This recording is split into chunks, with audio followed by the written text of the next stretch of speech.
암 전문의 김의신 박사님은 암에 지는 사람과 암에 이기는 사람이 있다고 하시네요. 어떻게 병을 이길지 한번 배워볼게요. 내가 아는 한 산부인과 병원장이 집에서 뽀삐라는 개를 길렀는데 어느 날 보니 배가 통통하더란다. 동물병원에 데려가 배를 열어보았더니 뽀삐는 난소암이 심각한 상태였다. 이쯤 되면 죽은 것과 마찬가지라 집안일을 도와주는 아주머니에게 동물병원에 다시 데려가서 개를 안락사시키라고 했다. 오랜 시간 정을 주고 기른 개를 더 이상 고통스럽게 할 수 없었기 때문이다. 그런데 평소 뽀삐를 좋아했던 아주머니가 차마 안락사를 시킬 수가 없어 퇴근할 때 자신의 집으로 데려갔다. 그 사실을 모르고 있다가 몇 년이 지난 후 우연히 건강하게 뛰노는 뽀삐를 발견한 병원장이 깜짝 놀랐다. 병원으로 데려가서 CT를 찍어보니 온몸에 퍼져 있던 난소암이 모두 사라졌다고 한다. 평소에 각별하게 여기던 후배 의사 S가 있었다. 어려서부터 축농증을 앓았던 터라 이비인후과 의사 되는 것이 꿈이었고 드디어 이비인후과 전문의가 되어 병원을 개업했다. 그러던 어느 날 코를 푸니 고름에 피가 섞여 나왔다. 그동안 툭 하면 코피를 펑펑 쏟았지만 자신의 전공 분야라 그럴 수도 있다고 대수롭지 않게 여겼다. 부랴부랴 큰 병원에 가서 검사를 해보니 코를 둘러싼 얼굴뼈에서 암세포가 발견되었다. 얼굴뼈의 상당 부분을 드러내는 수술 후에도 계속 재발하여 나중에는 암이 안구에까지 퍼져서 뇌 일부와 한쪽 눈을 절제해야 했다. S는 자신 앞에 놓인 결과를 담담히 받아들이고 편안하게 죽음을 맞겠다고 했다. 선배님, 하나님이 저 같은 사람을 죽게 내버려 두면 큰 손해 아닌가요? 저 같은 사람이 하나님의 힘으로 살아나야 전도가 되지 않겠어요? 그는 여유롭게 농담을 던질 정도로 하나님의 뜻에 자신을 내려놓은 상태였다. 캘리포니아 해변 옆에 집을 얻어 그는 차근차근 죽음을 준비했다. 그에게 선고된 시간은 3개월 정도였다. 그런데 5개월이 지나고 1년, 2년이 흘러도 S는 죽지 않았다. 그렇게 시간이 흘러 무려 19년이 되었다. 그는 해마다 몸속에 있는 암세포의 사진을 찍어 관찰했는데 담담히 죽음을 준비한 그 순간부터 암세포가 더 이상 자라거나 전이되지 않고 그대로 멈춰 있다는 것이다. S는 방마다 스피커를 설치해 놓고 찬양곡을 듣는다고 했다. 그러면 마음이 평온해지기 때문이다. 그동안 바쁘다는 핑계로 나가지 않던 교회도 꾸준히 나간다. 비록 얼굴에 장애가 남았지만 봉사활동에도 열심이다. 하나님께서 덤으로 주신 삶이니 감사하지 않을 수 없기 때문이란다. 65세의 재미교포인 오씨 역시 난소암으로 죽음의 문턱까지 다녀온 사람이다. 몸속에 암덩어리가 20개도 넘게 있었지만 18년째 건강하게 살고 있다. 암 진단을 받을 당시 전문의가 길어야 3년 남았다고 했지만 오씨는 벌써 18년째 삶을 이어가는 중이다. 처음엔 자녀들이 중고등학생이 될 때까지 5년만 더 살게 해달라고 기도했고 나중에는 아이들이 결혼하는 모습만 보게 해달라고 또 5년을 빌었다. 이렇게 내리 10년을 더 살고 나니까 더 이상은 욕심을 부릴 수가 없어요. 그저 하루하루를 열심히 감사하는 마음으로 살고 있지요. 박사님, 저는 약에 의존하고 싶지 않아요. 대신 제가 겪은 것만큼 아픈 사람들, 더 절망적인 사람들을 위해 작은 힘이나마 보태고 싶어요. 앞으로는 하나님을 더 의지하며 살 거예요. 목숨이 경각에 달린 암 환자가 약과 치료를 거부하고 봉사활동을 하겠다니. 그런데 어느 순간부터 거짓말처럼 난소암 수치가 뚝 떨어졌다. 삶에 대한 집착을 버리고 오직 감사한 마음으로 남을 위한 봉사에 매진한 결과라고 생각한다. 오로지 하나님만이 아실 일이다. 우리는 아직도 암에 대해 모르는 것이 너무나 많다. 사람이 모르는 일에 대해 근심하고 걱정할 필요가 없다는 뜻이다. 걱정해봐야 별 소용이 없다. 그저 살고 죽는 문제를 창조주 하나님께 맡기고 마음을 편안히 가질 때 기적은 누구에게 찾아올지 모른다. 암의 진행이 멈춘 사람들의 이야기를 들어보면 공통적으로 죽음을 앞두었을 때 마음을 완전히 비웠고 그 후로는 모든 통증이 사라졌다고 한다. 악착같이 살고자 하는 인간의 욕망을 접고 하나님의 뜻에 모든 것을 겸허히 다 맡겨버리는 순간 새 삶이 주어졌다. 맹목적으로 기적이 일어나기만 바라는 것은 어리석은 짓이다. 그러나 이 세상에 기적은 절대 없다고 단언하는 것도 어리석다. 나는 서울대 의대를 마치고 25세 때 의사가 되어 월남전에 참전했다. 한국군 맹호부대와 십자성 부대가 있는 곳에 후송병원이 2군데 있었다. 뒤통수가 깨진 사람, 손발이 없어진 사람, 내장이 쏟아진 사람 등 그 참혹함은 이루 말할 수 없었다. 작은 총상이라도 악을 쓰며 살겠다고 떼쓰는 환자는 거의 다 죽었다. 그런데 심각한 중상을 입어도 가만히 앉아 죽음 앞에 초연한 태도를 보인 환자들은 대개 살아남았다. 죽음으로부터 도망치려고 악을 쓰는 환자들은 얼마 못 가 죽었다. 아무리 살고 싶다고 떼를 써도 소용이 없었다. 이런 현상은 암 환자도 다르지 않다. 살고자 하면 죽고 죽고자 하면 산다는 말도 비슷한 맥락이다. 내 나이가 올해 72세라 친구들을 여러 명 하늘로 떠나보냈다. 미국인 친구들은 곧 죽을 사람인데도 농담을 한다. 의신, 너 골프 연습 많이 하고 와라. 내가 먼저 가서 천국의 골프장 잔디 관리해 놓을게. 이왕이면 털북숭이 남자 천사 말고 예쁜 아가씨 천사가 마중 나오라고 기도나 해줘. 그 친구들은 죽음을 대하는 자세가 초연하고 성숙했다. 나는 환자들에게 습관적으로 하나님께 맡기세요 라고 말한다. 40년간의 의사생활 경험에 의하면 생명은 창조주의 영역이고 의사가 하는 역할은 10% 정도에 불과하다. 미국인 환자들은 기본적으로 자신이 아직 세상에 쓰일 곳이 있다면 하나님이 살려주실 거라는 믿음을 가지고 적극적이면서도 편안하게 치료에 임한다.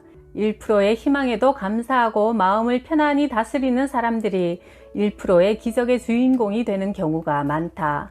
병을 두려워하여 밤잠과 밥맛을 잃고 우울해하면 부신에서 스트레스 호르몬인 아드레날린과 코르티솔이 많이 나온다. 그러면 암세포를 잡아먹는 면역세포의 힘이 뚝 떨어지면서 결국 암을 키우는 꼴이 된다. 내가 만난 환자 중에 Y는 대장암, 갑상선암, 자궁암 등 가족 모두가 암을 한 가지씩 가지고 있었다.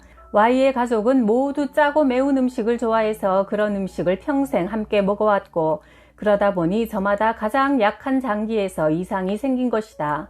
이런 경우 식단만 바꿔도 암의 성장을 늦출 수 있다. Y 가족은 항암 치료를 시작한 후 그전까지 입에 달고 살던 인스턴트 식품, 탄산음료, 치킨과 맥주를 끊었다. 대신 현미, 콩, 조, 율무로 밥을 짓고 버섯, 청국장, 신선한 채소 위주로 반찬을 만들어 식탁에 올렸다. 아예 마당에 조그만 텃밭을 만들어 채소를 직접 길러 먹었다. 그러자 갑상선암이 폐로 전이되어 장례식 날짜까지 잡아두었던 Y의 동생의 몸에서 암의 활동이 멈추었다. 그 뒤를 이어 대장암으로 고생하던 Y도 4차 항암 치료 후에 더 이상 암세포가 자라지 않았다. 이처럼 암을 치료할 때는 식사를 제대로 하는 일이 정말 중요하다. 만년 청춘인 줄 알았던 우리 몸도 나이를 먹으면 몸속의 모든 기관이 탄력이 떨어져 쭈글쭈글하게 주름이 잡히고 그곳에 배설물이나 찌꺼기가 끼어 염증이 생긴다. 염증은 암을 일으키는 주된 원인이다. 첫째, 현미 잡곡밥을 먹기를 권한다. 흰 쌀밥은 흰 설탕 덩어리라고 보면 된다. 내가 한 번은 호기심으로 흰 쌀밥으로 식사를 하고 나서 혈당을 재보았다. 흰 쌀밥을 먹고 나서는 혈당이 쑥 올라갔고 현미밥을 먹었을 때는 그렇지 않았다.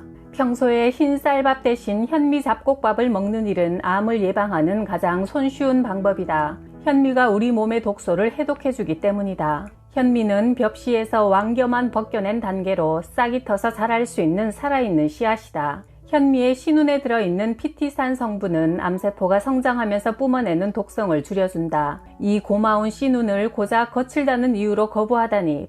또한 평소에 콩, 두부를 많이 먹은 사람은 유방암 위험이 60% 줄어들고 전립선암 발병률 역시 30%나 감소했다. 내가 암 이야기라는 제목의 강연을 할 때마다 청중에게 이렇게 물어본다. 여러분, 담배 좋아하세요?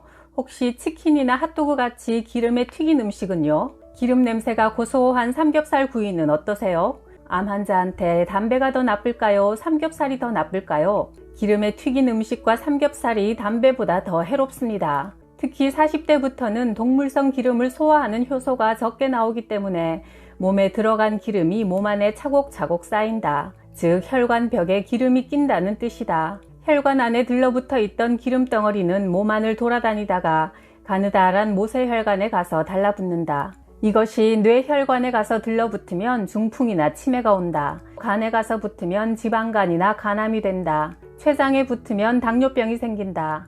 일주일에 한두 번씩 꼬박꼬박 술과 고기를 먹으면 췌장에 기름이 끼어 췌장암이 된다. 췌장암은 기름진 육식 위주의 식사를 자주 하는 사람들에게 주로 발생하여 부자병이라고 한다.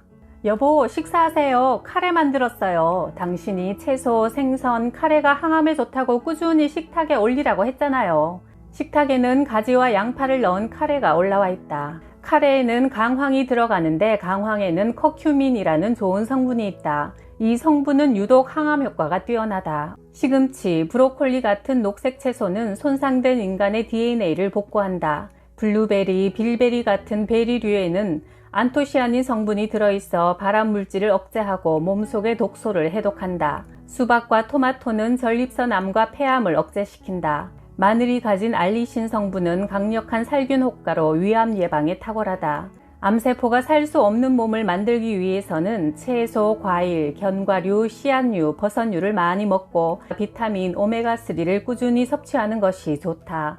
평소에 몸을 따뜻하게 해야 면역력이 높아지므로 하루에 40분 정도 걷기, 수영, 조깅, 자전거 타기를 하면서 땀이 조금 배어 나올 정도로 운동하는 것이 좋다. 염증을 줄이는 비타민 D를 몸에 흡수시키기 위해 햇빛을 자주 보고 꾸준히 산책하면 좋다. 나는 새벽 기도를 마치고 집에서 아침 식사를 한 뒤 1시간 정도 아내와 함께 수영을 하거나 가벼운 걷기를 한다. 저녁에도 식사를 마치고 1시간 후부터 아내와 함께 동네를 걸으며 산책한다. 평소 병원에서 엘리베이터 대신 계단을 이용한다. 건강하게 태어나는 것은 운명이지만 건강하게 사는 것은 자신의 노력에 달려있다.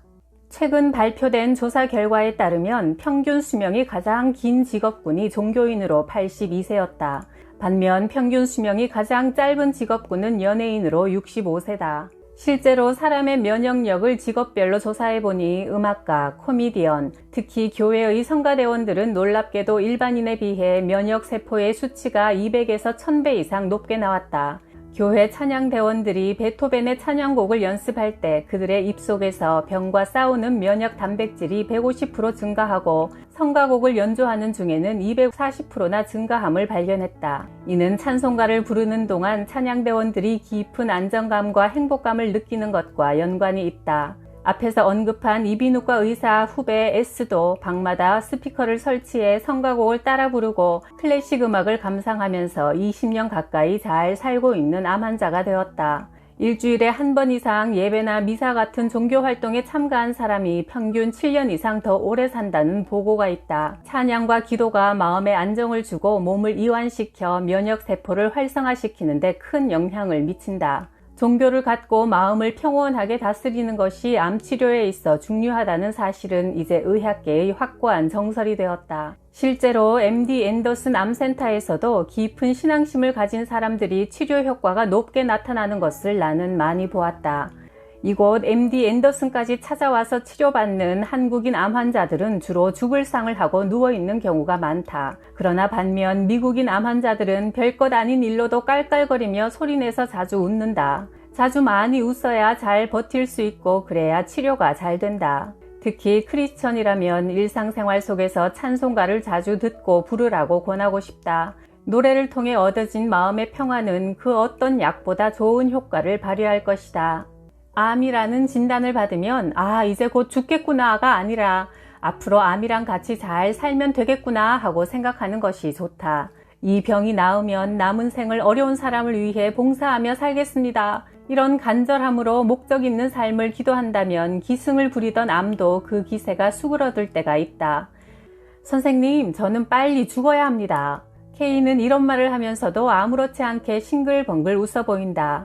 레지던트 3년 차인 그는 부잣집 외동아들로 태어나 부족함 없이 자랐고 가족 중에 유일한 크리스천이었다. 그런데 어느 날 마른 기침이 나오고 숨이 차서 CT 촬영을 해보니 10cm 크기의 암덩어리가 정맥을 누르고 있는 악성 림프종이었다. 곧바로 항암 치료를 시작했다. K는 이제부터 내 꿈은 선교사라며 병이 나은 후에는 해외 선교 활동을 하겠다고 선언했다. 선생님, 저는 아무 부족함 없이 받기만 하고 자랐습니다. 제가 하고 싶은 것만 하고 보고 싶은 것만 보면서 살았어요. 그런데 암으로 고통을 맛보고부터 많은 게 달라졌어요. 내가 아픔을 경험해 보니까 남들이 아픈 것도 보이기 시작하더라고요. 그래서 저보다 더 아픈 사람이 있으면 도와주고 싶어졌어요. 우리 부모님은 부족함 없이 사셔서 절대 하나님을 안 믿으세요. 하나님이 저를 희생시켜 우리 부모님을 바꾸려 한다는 생각이 들어요. 그래서 이 모든 과정이 하나도 무섭지 않고 그저 감사합니다. 결국 K는 치료를 견디지 못하고 천국으로 떠났다. 그리고 과연 그의 죽음은 많은 사람을 변화시켰다. K의 가장 친한 벗이 친구의 뜻을 대신 이루고자 몽골로 선교사로 떠났다. K의 부모 역시 아들의 유언대로 독실한 기독교 신자가 되어 몽골의 도서관을 세웠다. 아들이 살아있었다면 그런 일을 했을 거라고 하면서 말이다. K의 희생으로 세 사람은 확실히 바뀌었다. 이렇게 죽을 수 있다면 그것도 좋겠다는 생각이 들었다.